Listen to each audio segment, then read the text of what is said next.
people who go this route of looking out for number one find that there is harm built into that. For example, if you're always treating people like that, before long you don't have any friends left anymore. Mm-hmm. No one likes to be relating to a person like that. Every time you're with them, they're always talking about themselves.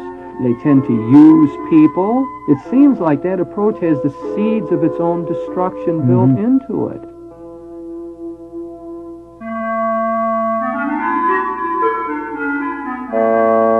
Reflections with theologian Father James Bacik, lecturer and campus minister at Bowling Green State University in Bowling Green, Ohio. I think if we look at the best of our experience, we find out that we really are happiest when there's something mutual going on, when we are giving and receiving, when other people are feeding back to us some good things, that they're happy with our behavior or they like the way we're treating them. Joining Father Bacik in today's reflections are executive producer Mary Beth Kirchner and program director Mark Ferguson.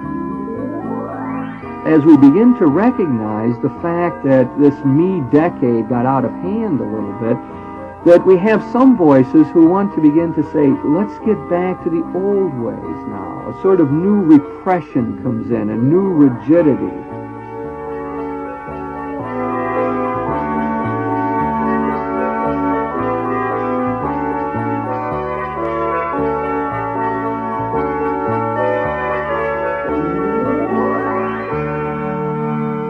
Today's Reflections focuses on the topic of the me decade. Here's Father Bacik. It's become commonplace to call the 1970s the me decade, and it sounds like that appellation really fits because it's been a time in which people have very often turned in on themselves. A lot of the popular psychology, for example, has talked about self-fulfillment, pull your own strings, do your own thing, look out for number one. There's been a book published by Christopher Lasch titled The Culture of Narcissism. And I think that that book, again, brings out the point of that the bad effects that occur from this turning in on ourselves. So I think that that characterization of the 70s is probably has some truth to it. It's been a time, at least in the popular understanding of things, that said, look out for yourself, look out for number one. Now that really has been a reaction, it seems, to much of the feeling of the past. It seems, especially in religious circles in the past, there was this notion, well, give of yourself, don't think about yourself, reach out to others, love your neighbor. Don't worry so much about what you're feeling or thinking. Get involved in the world, do your job, and try to be this outgoing kind of person. Now, it seems that many people who lived that lifestyle did often neglect their own inner life. There were women, for example, talk about giving their whole life to their children and never doing anything about themselves, about bettering themselves or improving themselves or going back to school and so on. There is that sense that many had that, well, the law of diminishing returns took over. I no longer had anything to give to people anymore. I was just always there doing for others. I think in the realm of feelings this became the case. Many people just didn't worry about their own feelings in it. It just wasn't all that important. How other people were feeling was far more important. So it seems that what has happened in the recent past is that through the popular psychology, I suppose, the popular magazines, television, and so on, that people said, well, no, you have to worry about yourself. You know, you have to improve your own image, and you have to try to find your own fulfillment. No, so that sort of reached a peak in the 70s, and I think a critique has been generated by that outlook. I think of Johnny Carson show, which was, I suppose, reflects a lot of the popular outlook of people, and he had one more guest on who was talking in that vein about look out for number one and so on, and Johnny made some sort of remark, well, doesn't that seem sort of selfish? No, the critique begins to come not from outside or from religious circles or whatever, but just from within. It begins people begin to make fun of it. I haven't read Irma Bombeck's new book. What is it called? The Cope book, in which I understand she takes off on a lot of these self-improvement things or self-help things and so on, and shows how they are a little strange or bizarre. Now, what I see happening is that as we begin to recognize the fact that this me decade got out of hand a little bit, that we have some voices who want to begin to say, let's get back to the old ways now. A sort of new repression comes in, a new rigidity.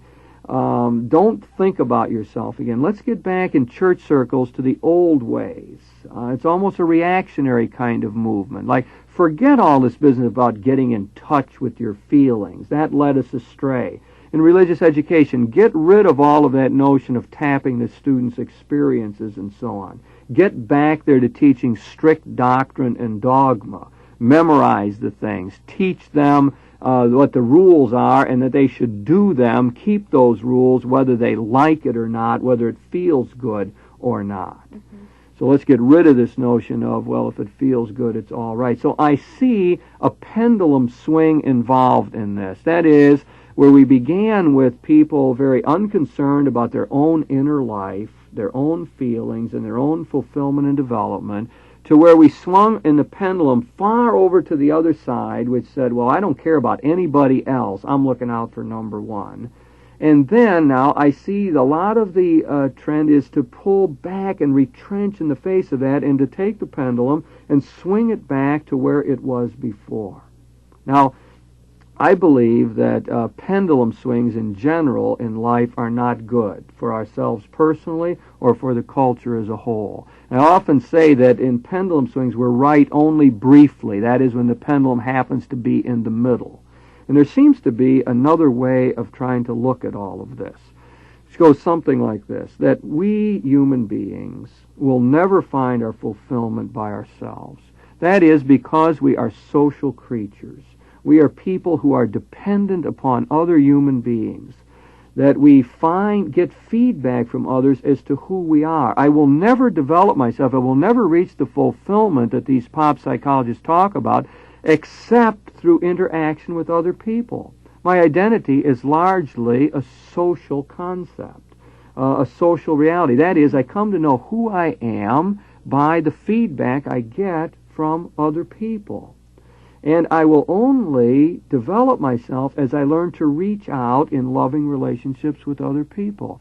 Now, let me just then go into the other side of this. That is, I also need my time for myself. Not only do I reach out to others in trying to relate to them, help them, deal with them, and so on, but I need my time to come back to myself, to return within myself, to quiet my own mind and heart, to make sense out of it all. So that people do need their time to reflect on their own feelings, to see what I was feeling as I was trying to enter into this service, to be in touch with my own angers, my own jealousies, my own interests. I need that. People need time off from their ordinary outreach and activities, for example, to study or to read or to meditate. So what it seems to me is that we human beings are characterized by the fact that we need to reach out to others to find our fulfillment, but we also need to return to ourselves, to get quiet, to build up our energy again, to try to gather our own forces so we can be effective in the world. You're talking about the middle of the pendulum now, right? The middle of the swing? Well, I would say not so much, Mark, the middle of the swing, but keeping the two poles in a fruitful tension so that neither one of them gets collapsed. So I'm not going to be a full human being just by doing the one side of it, that is, by pulling my own strings and getting my own way and doing my own thing. Nor am I ever going to be a complete or happy person just by spreading myself thin in service to others, just always reaching out, just being always concerned about the others.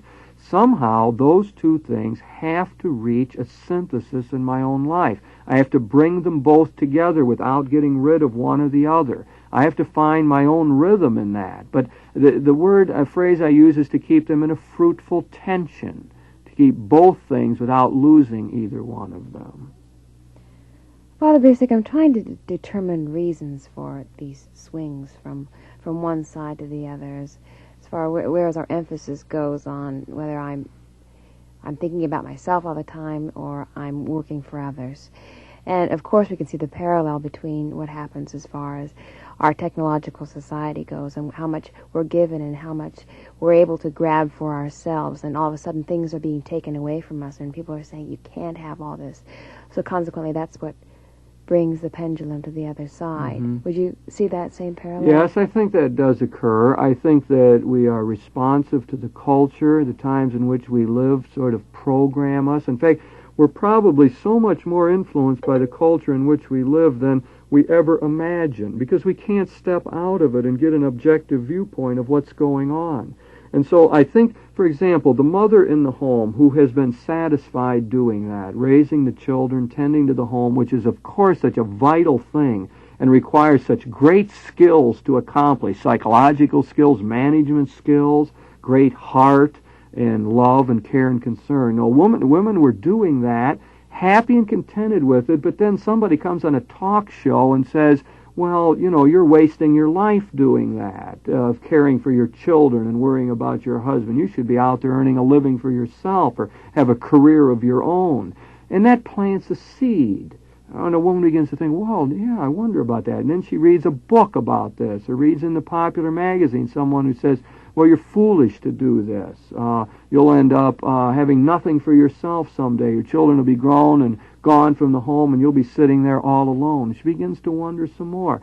And so you begin to get a feeling, a general mood takes over the culture at some point, and where it just becomes the fashionable thing to think, the dominant way of looking at reality. And people who were very satisfied, felt fine with it before, now suddenly are not happy with their situation. And then you get sort of a rising expectations occurring, and you read about these successful people or people who appear to be very happy because they have looked out for number one and they've made a success or got more money or stepped on people to get up to a higher rung or something like that. And it begins to look rather enticing. Role models begin to emerge. People appear in the culture who live this way and appear to be very happy, for example. Now, so I do think that very often the culture influences us that way and causes the pendulum swing. But the culture is always in danger of fads, especially because of the mass media today. Mm-hmm. Things are quickly transmitted. I mean, in previous days, you didn't have somebody coming on television and then talking this way. You didn't have access to the quick changes that are going on in the culture. Today, it's immediately before us. Fads come and go in such a brief period of time.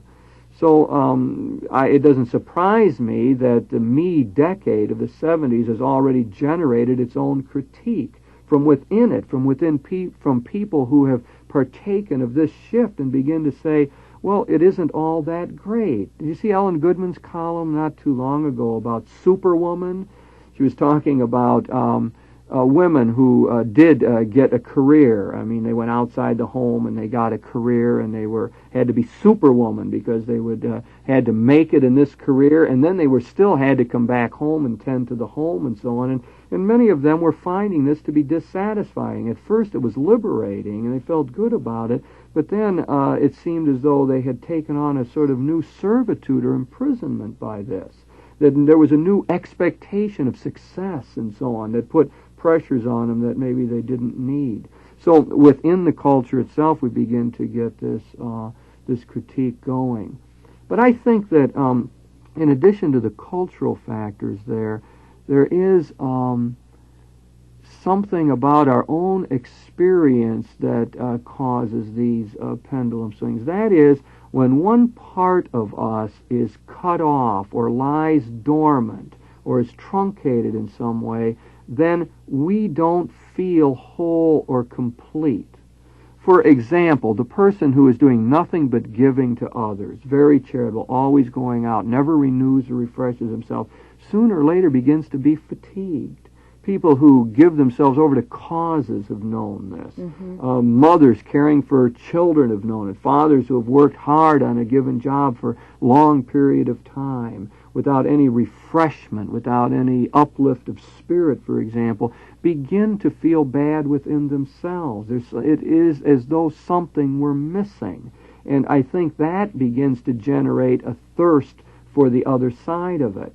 Just like I think the person who's just busy and active and going all the time, is always out there somehow, away from themselves, or always with other people, begins to feel something's missing. They feel hollow inside. A certain emptiness takes over. And they begin to say things, if I just had a few quiet moments, if I could just be by myself for a minute, if I could just reflect or meditate for a few minutes, I might be able to gather my forces. So in addition, Mary Beth, to the cultural factors, I think there are very personal factors within ourselves that when something's missing, we begin to search it out. I think that's why we have vacation times, not only for school teachers, but in work all across the land. People look forward to those 2 weeks where they finally say, I'm not going to do a thing for anyone. Right. I'm going to sit in my house, I'm going to be selfish and watch TV and drink what I want to drink and do nothing for anyone because I've had it up to here. Right. And I think that's a really healthy thing. I mean, I don't think they should characterize that as selfishness. No, they really shouldn't. They ought to think of that as time that they need. It's like the mother of the family who needs the day off or time away from the kids should not think of that as being something selfish, but as something necessary to her own personality, her own character, so that she can serve effectively. I remember being in a group, we were discussing this notion, and one woman was saying that, what she really craved to do was to take off for a day and go to a motel by herself and just be away from those kids for a while so that she could read something and collect herself. And she was feeling very selfish about it. And she was asking the group whether they thought that it was okay. And she was getting all kind of affirmation, positive feedback, saying, well, of course it's okay. And she says, I would go there and I'd feel guilty all day. I'd feel guilty about this. And I think that the people were trying to convince her in the group that, no, not the case at all. You need to gather your own forces. You need to get away periodically. And I think your example, Mark, is good. Vacations are extremely important to us, especially people who are under pressure or people who are trying to, in the service field, who are trying to help other people and so on. Mm-hmm. We're talking about now the person who gives freely of him or herself constantly. I know many people who are just like that, and they look forward not only to vacation times, but oftentimes if they give too much, they collapse. They have such great fatigue that they're in the hospital for weeks on end with a breakdown or something. Or just become cynical sometimes, Mark. If it doesn't go to that extreme, it just becomes a matter of, well, I gave so much, I'm not getting, no one ever feeds it back to me, no one ever reciprocates, I'm out there helping others and no one appreciates it, and then the cynicism begins to take over. And you say, well, why bother? I'm not going to try that anymore. Or you just get slapped every time you reach out to try to help others. In church circles, we talk about retreats. People need retreats, a time to go away for themselves and pray or read the scriptures or hear some inspiring talks to sort of stoke up the fires again or energize the batteries so one can be back in action again. Well, what about turning the tables around now? We're talking about those who give. What about those who take all the time, what we call the protagonists of the me decade, those who are constantly asking for more and more and more and becoming increasingly self-centered and selfish? I think we fairly accurately describe the person who gives too much. What about the other person then? Well, I think what we're finding is that people discover that this is not satisfying. The same thing occurs, something is missing within one. You can just get ahead in so many ways and make it in our success-oriented culture and feel no inner peace about it. You can have all the things that you might want and find that you're not satisfied with that. Do you think it turns into a vicious circle then? Well, I think it does, yeah. And I think, of course, this has been something common throughout all history. I don't think that it's restricted to the 1970s. This is, part of our common human experience, where people who are terribly selfish find it to be unfulfilling in many ways. that they just don't find the happiness that they might expect. I mean, on the surface of things, we think, well, if I had all of these things and I had all the pleasures I wanted, if I could just get ahead or achieve a certain status, that then I would be happy. But the common experience is to say, no, that doesn't work that way. I don't arrive at some point where my heart suddenly is at peace. It seems like the more we have, the more we want. Right. And it's almost as though we build up a drive for more things. And of course, I think that people who go this route of looking out for number one find that there is harm built into that. For example, if you're always treating people like that, before long, you don't have any friends left anymore. No one likes to be relating to a person like that. Every time you're with them, they're always talking about themselves, and that's not too pleasant. And they tend to use people. You know, if they can use you to step up the ladder or to get something they want, and they do that. And of course, people rebel against that and don't like it. It seems like that approach has the seeds of its own destruction built into it. Mm-hmm. People simply end up without any friends, without any satisfying relationships. I think if we look at the best of our experience, we find out that we really are happiest when there's something mutual going on, when we are giving and receiving, when other people are feeding back to us some good things, that they're happy with our behavior, or they like the way we're treating them, or they're proud of us, or they respect what we're doing. And of course, when we're living out of a total selfishness or hedonism, just simply pleasure-seeking, then that tends to break down, because people are just not thrilled with us at that point.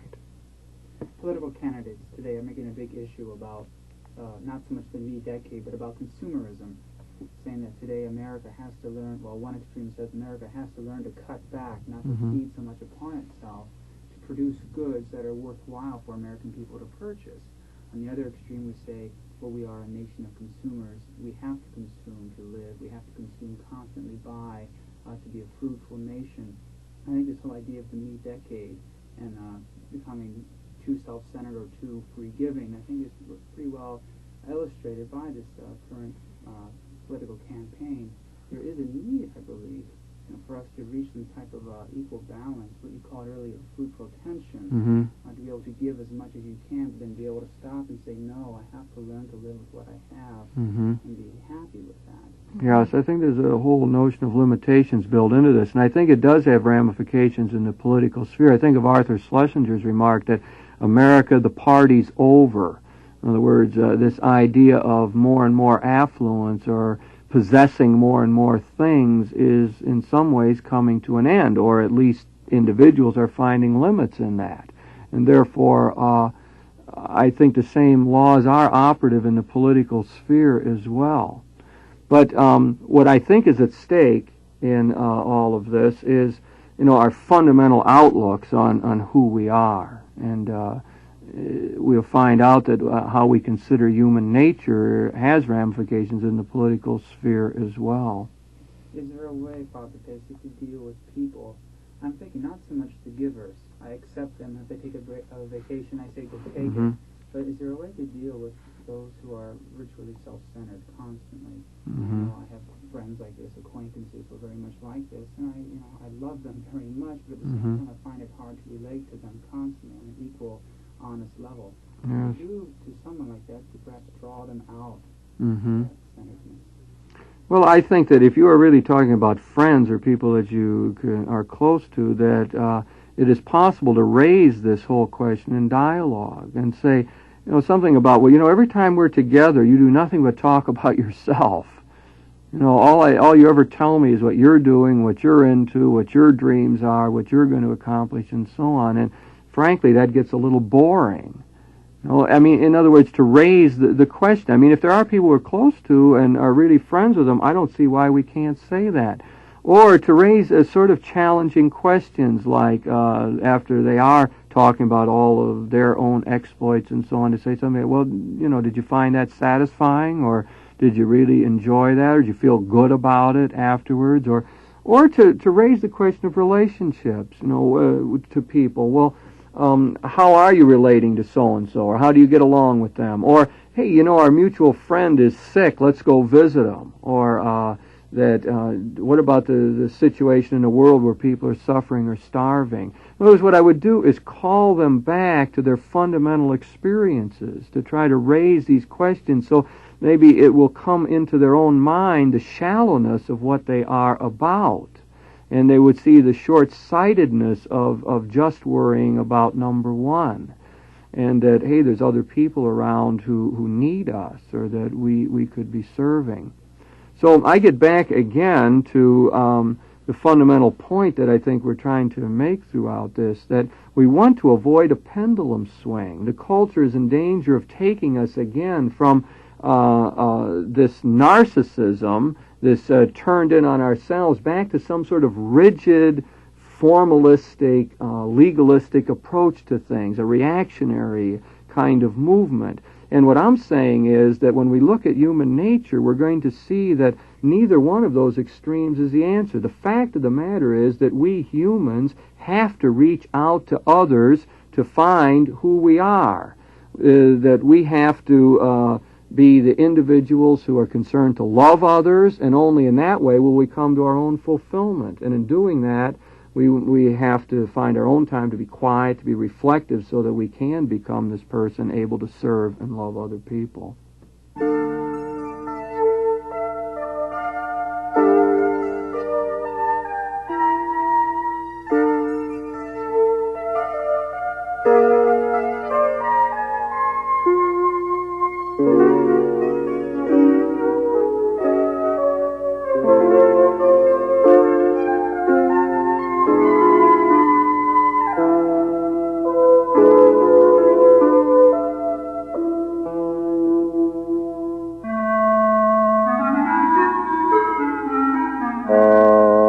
You've been listening to Reflections with your host, theologian Father James Bacik, lecturer and campus minister at Bowling Green State University in Bowling Green, Ohio. Joining Father Bacik in this discussion were executive producer Mary Beth Kirchner and program director Mark Ferguson.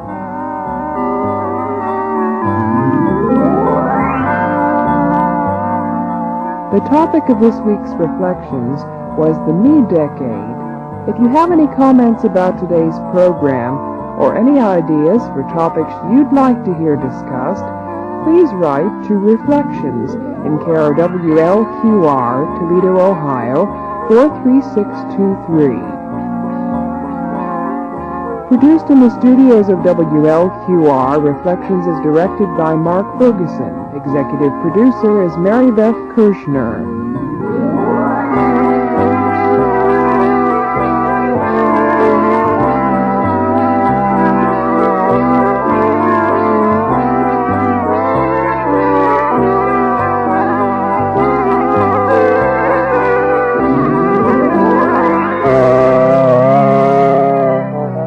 Reflections is brought to you by the Genesis Radio Network in cooperation with the Diocese of Toledo.